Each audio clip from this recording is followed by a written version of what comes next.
Hello, friends. Happy Monday from a very snowy Maryland. Today, I want to encourage you to adopt some powerful mindset shifts when it comes to the stories we tell ourselves about challenging behaviors. And ultimately, I want to share these with you because they will help make you a better parent, more compassionate, with way better tools. So if we haven't met yet, I'm Melissa Corkum. I am a parent coach and creator of the Real Life Behavior Plan System, bringing you brain-based solutions to challenging behaviors so that you can laugh more and yell less. I blog at thecorkboardonline.com and I co-host the Adoption Connection podcast. So if you are watching this video on Instagram TV or YouTube, I would invite you to come join us in our private Facebook community. It's totally free, but it is there to support you as you parent your child with challenging behaviors. And you can join that at thecorkboardonline.com/Facebook. If you are catching this video as a replay or as a live, just go ahead and comment hi. Let me know that you're here. So if we see challenging behavior as just willful disobedience or disrespect, even if we talk about it in that way, it kind of leaves us with punitive behavior modification tactics, things like timeouts and removal of privileges. And my guess is that if you've engaged with me either on Facebook or in social media in any way, you are looking for a better way because whatever you're doing currently isn't working. In fact, a lot of those tactics, the punishing, the timeouts, they don't not only change behavior, but they often leave us as parents feeling powerless, stressed out, and maybe even like you're failing your child. I know that before I had better brain-based tools, that is exactly where I was with multiple of our kids. So one of the things that we can do, we can't change our kids' behaviors. We don't really have that control, unfortunately, but we do have a choice for how we narrate them in our heads, how we talk to ourselves about them, how we talk to our kids about them, how we even talk to each other about them. And there's kind of this typical behavioral lens that we can have, right? Like, oh, my kid was being so disrespectful today. Or we can have a more brain-based lens. And using this brain-based lens, like I mentioned, opens up this whole new world of more effective responses for us as parents. So this video was inspired because last week I was having this really challenging interaction with Ty, our youngest son, who we still homeschool.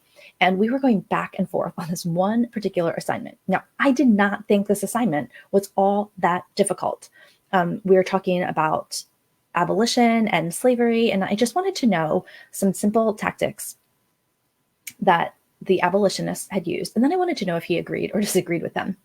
And so the first time he did it, he answered about the Mexican War and whether he agreed or disagreed with it. And then when I went back and had him correct it to the tactics the abolitionists had used, he just was stuck there and then never would answer, did he agree or disagree with them? And he would only ever list one at a time. He wouldn't create like this little paragraph that I was expecting him to do.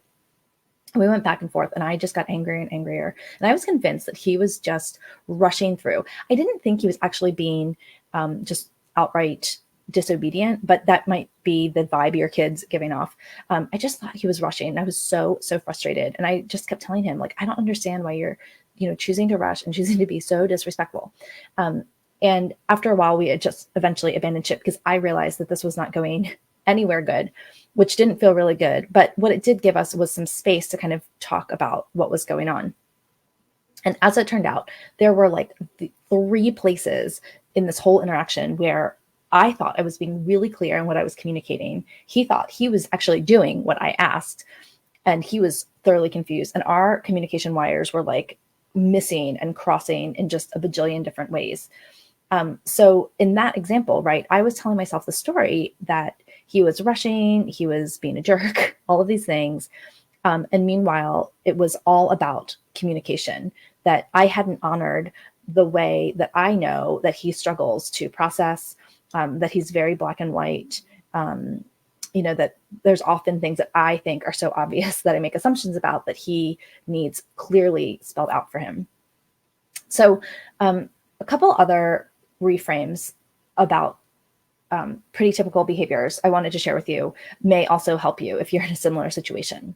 So let's talk about tantrums. We have a toddler in our house right now, and toddlers throw a lot of tantrums. And the story we're tempted to tell ourselves is that our kid is being self-centered, especially if we have a kid who maybe we don't think this way about toddlers, but sometimes I have a 10-year-old that tantrums, right? Like sometimes we have big kids who throw rages, and we're telling ourselves, gosh, they're just so self-centered. They just want what they want. They're just trying to give us a hard time. But the shift I want you to make is remind yourself that your child, when they're acting that way, is not trying to give you a hard time. They are having a hard time. They're having a hard time identifying and processing a really big emotion. Maybe it's disappointment or frustration. And so rather than just trying to squelch it, make it stop, go ahead and empathize and narrate. Help your child understand what they're experiencing, and do it with a lot of energy. If they're having big feelings and their regulation is really big, then you want to have controlled but big energy too. Man, I can tell you are really frustrated, or it must be so disappointing to not get your way. So a little bit of matching can go a long way with tantrums. Okay, let's talk about lying. We tend to see lying as an ethical issue that needs to be corrected, right? We don't want our kids to be liars.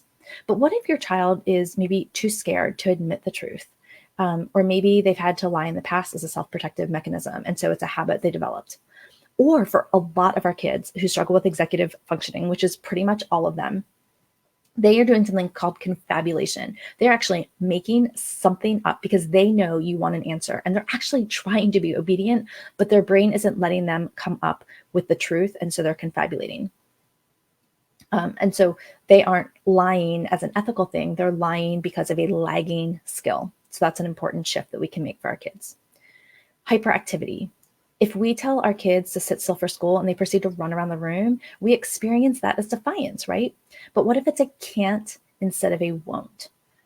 We can apply this to a lot of behaviors, but hyperactivity is a great one. It can signal a sensory need or signal anxious feelings. Sometimes hyper kids are feeling super anxious, even if they don't have other typical symptoms of anxiety. So when you have a hyperactive kid and you're trying to get them to settle, remember, it's not that they won't settle, it's that they might not be able to settle. And then lastly, let's talk a little bit about sibling conflict. Parenting sibling conflict without backup is super overwhelming. You're outnumbered. But remember that sibling conflict is usually fueled by insecurity of one or both parties. So if you see an instigating sibling as the problem, you may miss the opportunity to connect with a scared child who maybe just worries that they're not worthy of love. So I'd love to know what behavior you need help reframing. Go ahead and just drop us a comment right there. Also, I am hosting, on the subject of siblings, a live behavior management Q&A specifically all about siblings. So there are still some spots left. That will be happening next Tuesday, February 9th. So a little over a week away at 7 p.m. Eastern. I'm trying a little bit of a later time for those of you who may be helping your kids during the day or at work.